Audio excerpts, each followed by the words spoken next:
کی محمد سے وفات انہیں ہم تیرے ہیں، کی محمد سے وفات انہیں ہم تیرے ہیں، یہ جہاں چیز ہے کیا لہو قلم تیرے ہیں۔ میں آنے والے تمام علماء کرام، میرے بھائیوں، آپ سب کو السلام علیکم۔ اس آج کا موقع میں آپ سب کا شکر ادا کرتا ہوں کہ آپ نے مجھ جیسے انسان کو، آپ سب عالم دین بیٹھے ہیں، اس میں بھی مجھ جیسے انسان، گناہ گار انسان کو موقع ملا آپ کو خوشادم کہنے کا۔ اس موقع پہ میں صرف 2-3 باتیں کروں گا، اس کے بعد میں تمام علماء کرام کو ٹرانسفر کروں گا۔ دیکھیں یہ جو مہینہ ہے ربیع الاول جو شروع ہوا ہے، آپ سب کو پتہ ہے اس مہینے کی اہمیت کا۔ ہم تمام بھائی، آپ سب تو یہاں ماشاء اللہ علماء کرام بیٹھے ہیں، دین اسلام کو سے بہتر جانتے ہیں، لیکن میں یہ پیغام ان لوگوں کے لیے جو مجھے سن رہے ہوں گے، دیکھ رہے ہوں گے کہ دیکھیں ہم صرف آپ صلی اللہ علیہ وسلم کی چند باتوں کا عمل کر لیں تو یقین مانی ہماری جو زندگی ہے نا وہ پرسکون ہو جائے۔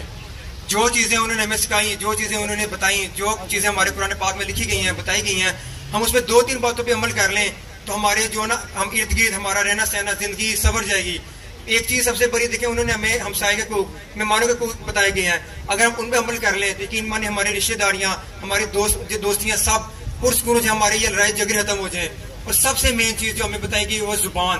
آپ سب دیکھ لیں کہ ان پہ کتنے تشدد ہوئے، ان پہ جو ہمارے کافی لوگ تھے ان پہ کیسے الفاظ یوز کرتے تھے، لیکن انہوں نے کبھی کسی کو الٹا جواب نہیں دیا، ہمیشہ ان کو معاف کیا، ہمیشہ ان کو نصیحت کی کہ وہ اچھے راستے پہ آئیں۔ اور آپ سب کے سامنے ہے کہ اس کا سبب جو اس کا رزلٹ آپ کے سامنے ہے۔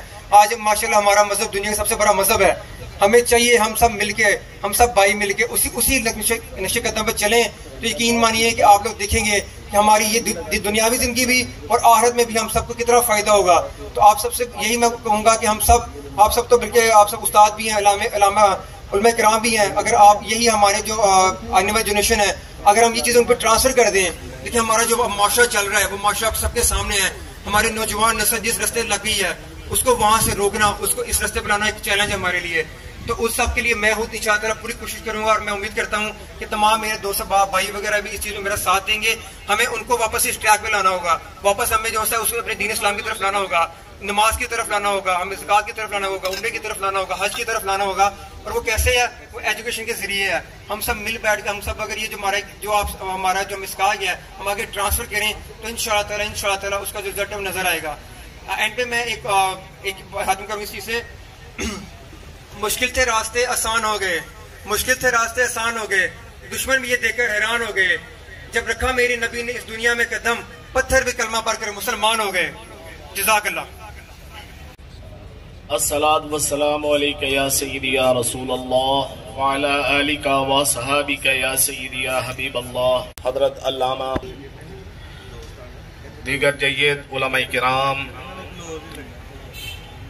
کار اقلیم قدسیت کے تاجدار، کون و مکان کے مالک و مختار، حبیب کبریا احمد مجتبی جناب محمد مصطفیٰ۔ السلام علیکم یا سیدنا یا رسول اللہ وعلی آلک و اصحابک یا سیدنا یا حبیب اللہ۔ دینی امور میں ہمیشہ کندھے کے ساتھ کندھا ملانے والی شخصیت اور ہر دینی معاملے میں بڑھ کر وہ آگے لیڈ کرنے والی شخصیت محترم جناب خالد وسیم صاحب۔ جہاں تک نبی کریم علیہ السلام کے میلاد منانے کا تعلق ہے، پوری امت میں سے کسی کو اختلاف نہیں۔ میلاد منانے کا مطلب یہ ہے کہ نبی کریم علیہ السلام پیدا ہوئے، ان کا ذکر کرنا ہر بندے کو پتہ ہے، ہر مسلک کو پتہ ہے حضور پیدا ہوئے، اس میں اختلاف نہیں ہے۔ صرف اگر بعض مسالے کو اختلاف ہے تو اس کے طریقہ کار پر ہے کہ وہ کہتے ہیں کہ بجائے جلوس کے اس کے لیے بیٹھ کر ذکر کر لیا جائے وسیلہ نکالنے کی بجائے، کوئی یہ کہتے ہیں کہ اس کی بجائے یہ صورت اختیار کر لی جائے، لیکن نفس میلاد، انبیاء کرام کا میلاد سنانا اور واقعات ولادت بیان کرنا امین کی بھی سنت ہے اور سید الانبیاء کی بھی سنت ہے۔ قرآن کریم میں بڑی تفصیل کے ساتھ حضرت یحییٰ علیہ السلام کا میلاد اللہ نے بیان فرمایا، تفصیل کے ساتھ حضرت عیسیٰ علیہ السلام کا میلاد اللہ نے قرآن میں ارشاد فرمایا، اور حضرت آدم علیہ السلام کی تخلیق کے قصے قرآن کے اندر موجود ہیں، حضرت موسیٰ علیہ السلام کا میلاد وہ بھی قرآن کے اندر موجود ہے۔ تو میلاد سنانا یہ نہ یہ حرام ہے، نہ یہ بدعت ہے، نہ یہ خلاف دین ہے، یہ عین دین ہے۔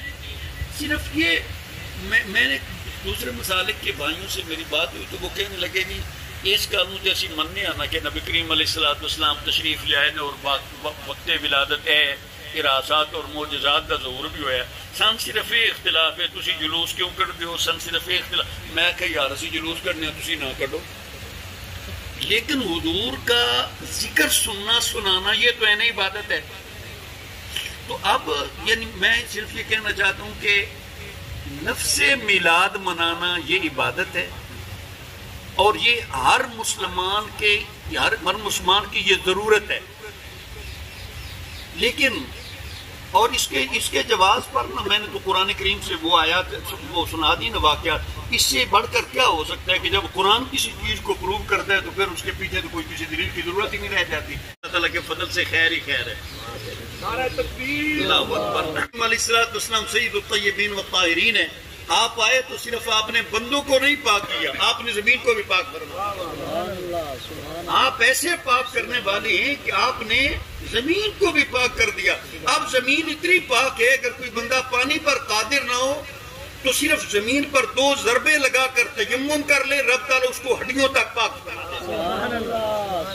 تو ایسے نبی کی طہارت، ایسے نبی کے ذکر کے لیے طہارت تو لازمہ کہ ولادت شریف کے موقع پر نہ صحیح حضور کی آمد پر اہل مدینہ نے تو جلوس نکالا اور یا محمد یا رسول کے نعرے بھی لگائے ہیں بحوالہ مسلم شریف۔ تو یہ مطلقاً جلوس نکالنا، حضور کی آمد پر خوشی کا اظہار کرنا، یہ قرآن و سنت سے یہ چیز نمازی بنے، نہ کہ نمازی بندے بھی اس دن نماز نہ پڑھے۔ اور میں نے یہ بھی دیکھا ساری رات کی بعد ہمارے نوجوان بچے وہ اپنے گلیوں میں باڑیاں بناتے ہیں اور پھر وہ وہاں پر بھی گانے ڈیک لگ جاتے ہیں، بچیاں دیکھنے کے لیے آتی ہیں۔ اگر ہماری بہنیں اندر سن رہی ہیں تو یہ جائز ہے، لیکن اختلاط کی اجازت نہیں۔ یہ نہیں ہے کہ وہ بھی ہمارے ساتھ بیٹھی ہیں۔ یہ کو ایجوکیشن کا یہ جو تصور ہے نا، یہ اسلام کا نہیں ہے۔ نبی کریم علیہ السلام آپ کا جو ایجوکیشن کا جو تصور ہے، صحابہ علیحدہ ہوتے تھے، خواتین صحابیات علیحدہ ہوتی ہیں، اور نبی کریم علیہ السلام نے یہ جو پردے کا نظام دیا یہ خوبصورت نظام ہے۔ آپ نے فرمایا عورت کے لیے گھر میں نماز پڑھنا اس کے لیے زیادہ بہتر ہے، اسے زیادہ ثواب ملتا ہے، مرد کے لیے مسجد میں حاضر ہونا۔ تو یہ ساری چیزیں پہلے سے یہ ڈیسائیڈڈ ہیں، اس میں ہمیں کسی قسم کی کنفیوژن نہیں ہے۔ تو رات میں یا اس سے پہلے آپ اپنی بچیوں کو گھروں سے نکلنے کی بجائے گھر میں محفل میلاد کا اہتمام کریں۔ آج میرے لیے، میری فیملی کے لیے، میری نسل کے لیے یہ بڑے اعزاز کی بات ہے کہ میرے علاقے کے تمام وہ ہستیاں جو میرے اللہ اور میرے نبی پاک صلی اللہ علیہ وسلم کی دین کی پیروی کرتے ہیں، اس کو اپناتے ہیں۔ آپ لوگ معاشرے میں واقعی قابل قدر لوگ ہیں۔ اللہ تعالیٰ کا آپ لوگوں پہ خاص فضل و کرم ہے کہ اللہ نے ایک ایسی جگہ آپ کو نصیب کی کہ جس سے آپ اللہ کے اور نبی پاک صلی اللہ علیہ وسلم کی سنت کی آبیاری بھی کرتے ہیں اور اس کو پھیلاتے بھی ہیں۔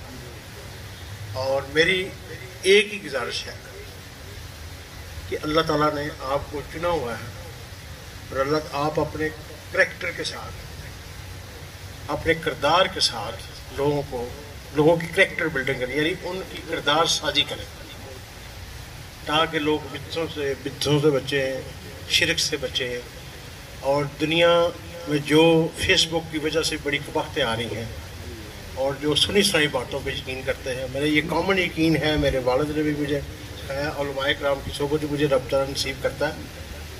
تو آپ لوگ بس جو قرآن اور سنت میں ہے نا وہ لوگوں کو بیان کریں اور اپنے لیے پورا وہ کردار جیسا نبی پاک صلی اللہ علیہ وسلم کہ اللہ کی خاص رحمت سی 40 سال انہوں نے پہلے بعد میں نبوت، اس لیے آپ لوگوں کو عزت دینا مقصد ہے میری فیملی کا۔ یہ مقصد ہے کہ عالم دین جس کے سینے میں قرآن ہے، نبی پاک صلی اللہ علیہ وسلم کی سیرت ہے، اس کا بہت اعلیٰ مقام ہے۔ تو یہ سب آپ لوگوں کو یہاں زحمت دینا، ریکویسٹ کرنا، اور علامہ صاحب سے بھی، علامہ قاری نصر اللہ صاحب سے بھی اکثر میں ڈسکس کرتا رہتا ہوں کیا ایکٹ کروں۔ ہم جیسے جو لوگ اللہ نے جن کو شناخت دی ہوئی ہے، چوٹی دی ہے، اپنا سیاست میں کہہ لو، کسی طرح کہہ لو، ہم لوگوں کا فرض بنتا ہے کہ ہم ٹیچر کی بھی رسپیکٹ کریں، عالم دین کی بھی رسپیکٹ کریں، تاکہ معاشرہ آپ لوگوں کو فالو کرے۔ اور میں اکثر قاری خالد صاحب سے ذکر کرتا رہتا ہوں کہ میں چاہتا ہوں کہ عالم دین بزنس کرے، عالم دین خوشحال ہو، لوگ اس کے فالو کریں اس کو.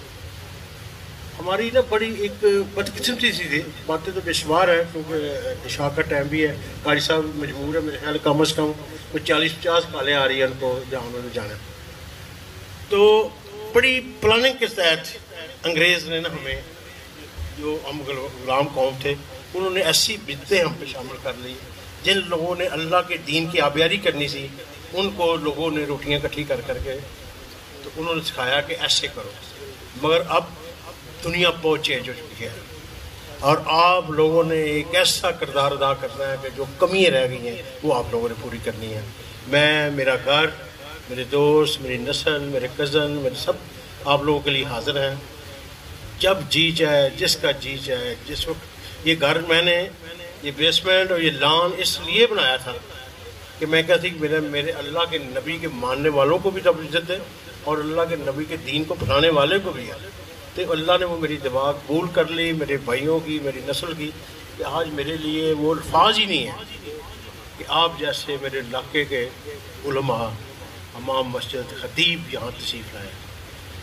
اور میرے لیے کوئی الفاظ نہیں آپ لوگوں کا شکریہ ادا کرتا.